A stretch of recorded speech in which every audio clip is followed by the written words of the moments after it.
मैं इनको बधाई देता हूं, बहुत शुभकामनाएं देता हूं भाई राजेश शुक्ला जी को। कार्यक्रम में अभी जिनको आप सुन रहे थे, हमारे इस उधम सिंह नगर जनपद के प्रभारी मंत्री के नाते जो मां गंगा के तट से चलकर यहां पहुंचते हैं, जो हमारे सनातन धर्म के ध्वजवाहक भी हैं। पूरे उत्तराखंड के अंदर एक संत ऐसा है जो विधानसभा के अंदर है और मंत्रिमंडल में है हमारे यहाँ, स्वामी यतीश्वरानंद जी। और हमारे इस जनपद से जिनका लंबा नाता रहा है, पहले संगठन मंत्री के नाते रहे, भारतीय जनता पार्टी में जगह जगह जहां गए हैं, और अभी स्वास्थ्य मंत्री, उच्च शिक्षा मंत्री, सहकारिता मंत्री, प्रोटोकॉल के मंत्री के नाते पूरे प्रदेश के अंदर लगातार समन्वय का काम करते हैं हमारे आदरणीय डॉक्टर धन सिंह रावत जी। और हमारे किच्छा विधानसभा के बहुत ही तेज तर्रार और लोकप्रिय विधायक और मेरे छोटे भाई सौरभ बहुगुणा जी, सितारगंज के, हमारे इस जिले के बहुत ही यशस्वी जिला अध्यक्ष, जिनके नेतृत्व में भारतीय जनता पार्टी का काम कोने से जसपुर से लेकर खटीमा तक लगातार चलता है, ऐसे आदरणीय शिव अरोड़ा जी, हमारे रुद्रपुर के मेयर भाई रामपाल जी, हमारे मंडी समिति के अध्यक्ष भाई कमलेन सेमवाल जी, ब्लॉक प्रमुख ममता जलोत्रा जी, हमारी पार्टी के प्रदेश प्रवक्ता और बहुत तेज तर्रार युवा नेता भाई राजेश कुमार जी बागपुर से आए हैं, एक बार ताली बजा दीजिए इनके लिए।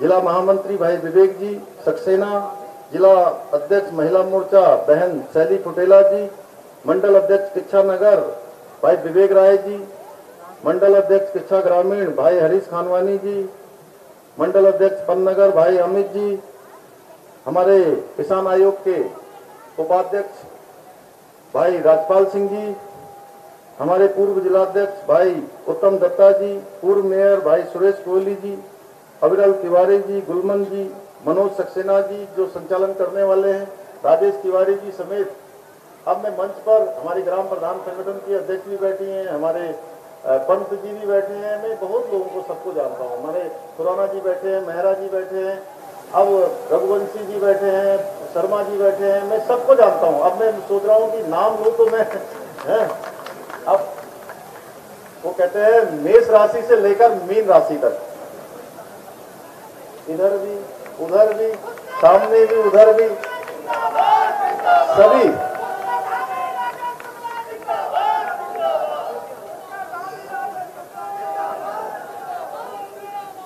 सभी कार्यक्रम में उपस्थित हमारे सभी बड़े बुजुर्ग, सभी उपस्थित माताएं बहनें, मेरे नौजवान साथियों, हमारे सभी पत्रकार मित्र, electronic media, print media, social media और छायाकार बंधुओं, मैं सबसे पहले तो अपने किच्छा क्षेत्र के सभी सम्मानित भाई बहनों का मैं अपने हृदय की गहराइयों से आप सबका मैं धन्यवाद करना चाहता हूं कि आपने इतनी गर्मजोशी से यहां पर स्वागत किया है। भाइयों बहनों, मुझे मुख्य सेवक के रूप में काम करते हुए आज 103 दिन हो गए हैं और 103 दिनों में मैंने 330 से भी ज्यादा फैसले किए हैं हमारी सरकार ने, हमारे साथियों ने, मंत्रिमंडल के सहयोग ने, सभी लोगों ने मिलकर और लगातार कोशिश की है कि हर वर्ग को कोई न कोई हम राहत देने का काम करें, सरकार उनके सहयोगी के रूप में काम करे। मैं एक सैनिक का बेटा हूं, आप ही के जिले का हूं और मैं यहाँ के बारे में भली भांति जानता हूं। जिस दिन से मैंने सरकार में काम करना शुरू किया, मैंने ये तय किया था, मैंने संकल्प लिया था कि एक एक क्षण का, एक एक पल का सदुपयोग करूंगा अपने प्रदेशवासियों के हित के लिए जो सबसे अच्छा काम हो सकता है वो करूंगा। उस दिशा में हमने बहुत सारे फैसले किए। नौजवान युवाओं को हमने जो रोजगार के लिए 24,000 जो पद हमारे सरकारी नौकरियों में खाली हैं, उन पदों को भरने की पहली इस मंत्रिमंडल में हमने फैसला किया था और आज हजारों के हजार आवेदन निकल चुके हैं, भर्ती की प्रक्रिया चल रही है। हमारे जो युवा भाई इस कोरोना महामारी में जो भी आवेदन करना चाहते हैं, जो प्रतियोगी परीक्षाओं में भाग लेना चाहते हैं, कहीं हमारी भाई हैं, हमारी बहनें हैं, हमारे बेटे हैं, बेटियां हैं, वो कोरोना महामारी में उनको कहीं परेशान न होना पड़े, उनको अपनी जेब न देखनी पड़े कि पैसे हैं कि नहीं है, किसी की ओर मुंह न ताकना पड़े, कहीं हाथ न बढ़ाना पड़े। हमने कहा जितनी भी परीक्षाएं होंगी, एक भी परीक्षा का हम अब आवेदन शुल्क नहीं लेंगे। हमने सारे आवेदन निःशुल्क कर दिए। उसी प्रकार से पिछले 1.5 सालों से बहुत सारी प्रतियोगी परीक्षाएं हो नहीं पाई। उन प्रतियोगी परीक्षाओं के न होने के कारण से बच्चों का 1 साल का समय खराब न हो, उसके लिए हमने 1 साल समय सीमा बढ़ा दी है। हमारी आशा बहनें बैठी हैं, आज मैं चूंकि ज्यादा ताजा उनके लिए हम लोगों ने कल फैसला किया। लंबे समय से कह रही थी, हमने अभी उनके लिए एक फिक्स वेतनमान 6,500 कर दिया है, 1,500 रुपए की बढ़ोतरी करी है। इसी प्रकार से हमारे उपनल के जो भाई हैं, बहन है, जो काम करते हैं, उनके लिए भी हमने जो 10 साल तक जिनकी सेवा हो गई है, उनके लिए उनके वेतनमान में 2,000 रुपए की वृद्धि की है और जो 10 साल से ज्यादा हो गए हैं, उनके लिए हमने 3 साल की वृद्धि की है। हमारे कोटा डीलर जो राशन विक्रेता हैं, उनका जो किराया जो बचा हुआ था, जो किराया उनका ढुलान का बचा हुआ था, वो कल हमने तय किया कि 14 करोड़ रुपया सरकार हमने फंड से देगी और उन सभी का जो किराया बचा हुआ है उसको सरकार उसका भुगतान करेगी। हर क्षेत्र में हम लोग काम कर रहे हैं। पिछले दिनों आपने देखा होगा, अगर बंगाली समुदाय के लोगों को राजेश भाई ने सब बता दिया है, मैं उसको दोहराना नहीं चाहता। पूर्वी पाकिस्तान उनके सर्टिफिकेट में लिखा जाता था, उसको भी हमने अपने मंत्रिमंडल की कैबिनेट में लाकर उस पूर्वी मंत्रिमंडल के उसको समाप्त कर दिया कि पूर्वी पाकिस्तान अब नहीं लिखा जाएगा। उसके लिए मैं यहाँ पर राजेश शुक्ला जी हैं, हमारे सौरभ बहुगुणा जी हैं, ये सब लोगों ने बड़ा प्रयास किया और ये लगातार मेरे पास आए। इन्होंने कहा पुष्कर भाई अब तो आप बन गए, अब तो ये काम होना ही चाहिए। शुक्ला जी और ये सौरभ जी लगातार लगे रहे और उसमें भी कई बार ऊपर नीचे होता रहा, लेकिन हमने तय किया था कि ये जो अपमान का शब्द है पूर्वी पाकिस्तान, अब किसी भी कीमत पर किसी भी बंगाली भाई के सर्टिफिकेट में नहीं लिखा जाएगा। लोग लगातार किसी की सरकार में लोगों को उजाड़ने का काम हुआ है, लेकिन हमने कहा कि उजाड़ना हमारा काम नहीं, हम सबको बसाने का काम करेंगे। पहले हम मलिन बस्तियों का एक्ट लेकर आए और 3 साल के लिए हमने मलिन बस्तियों को एक सुरक्षा कवच दिया है। उसी प्रकार से लंबे समय से आज हमारे बीच में सुभाष चतुर्वेदी जी नहीं है। वो एक जमाने से कहते थे, हमारे शुक्ला जी कहते थे, यहाँ से शिव अरोड़ा जी कहते थे, सब लोग कहते थे कि नजूल की भूमि पर मालिकाना हक मिलना चाहिए, वो जमीन पक्की होनी चाहिए। हम नजूल को भी जो है मंत्रिमंडल में लेकर आ रहे हैं, जल्दी हम उस पर भी एक्ट बनाने वाले हैं। मलिन बस्तियों का आ गया, नजूल की भूमि का आ गया। पिछले दिनों बिजली की समस्या को लेकर हमारे बिजली विभाग के कर्मचारियों ने कहा कि हम हड़ताल करते हैं। हमने कहा भाई हड़ताल मत करिए, हम बात करेंगे, हम रास्ता निकालेंगे और हम सबके लिए रास्ता निकाल रहे हैं।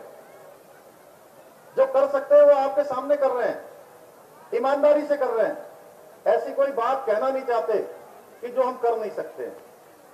आपने पहले भी देखे होंगे, मुख्यमंत्री आते हैं, मंत्री आते हैं, वो बड़ी बड़ी बातें करते थे, चले जाते थे 2017 से पहले वाले। हमने कहा है हम एक भी बात ऐसी नहीं करेंगे जो हम कर नहीं सकते।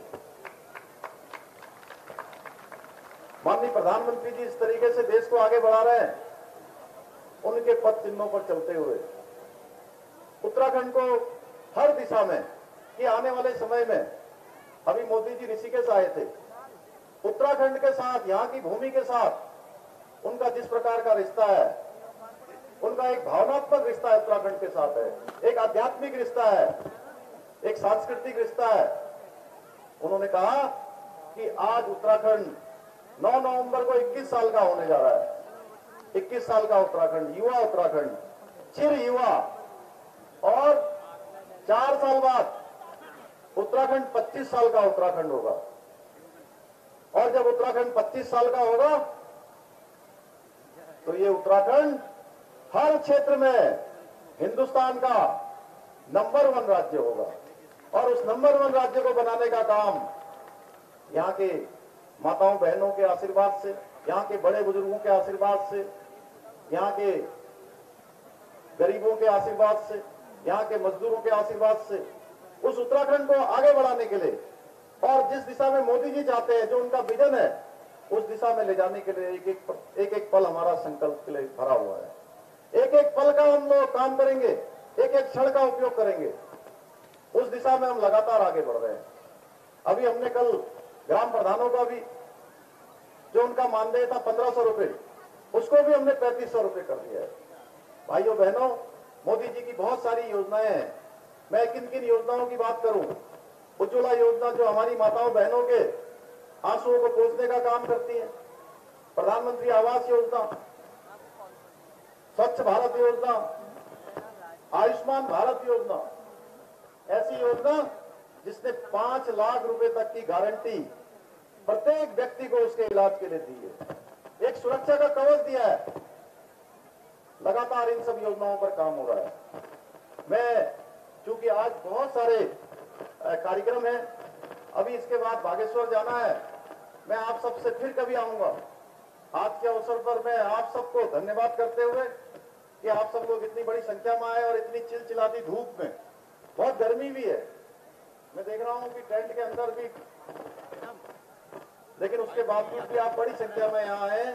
माननीय विधायक जी ने, माननीय शुक्ला जी ने मुझे कहा है कि कुछ यहाँ करनी है।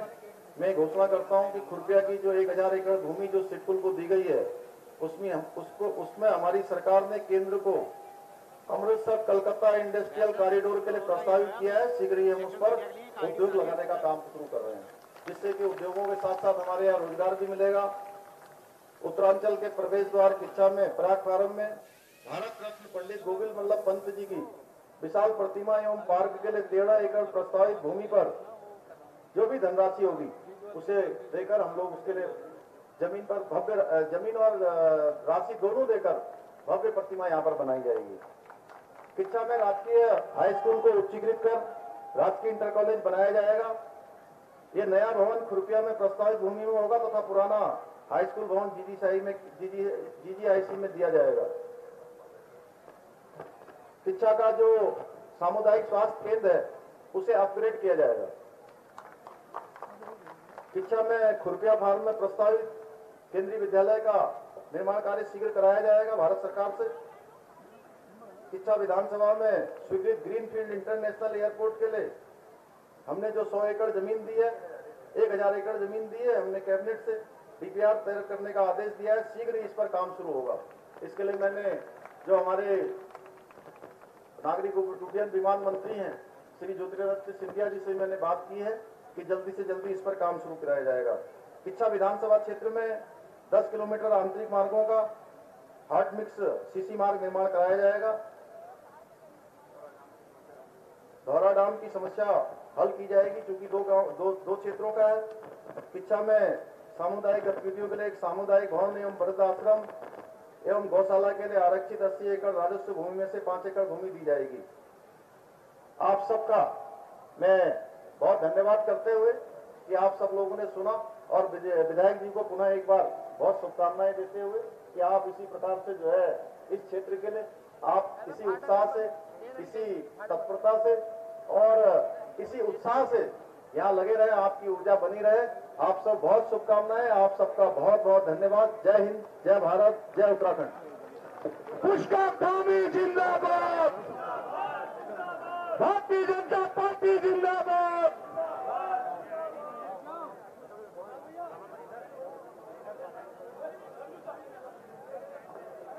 नेस्ले ने जो CSR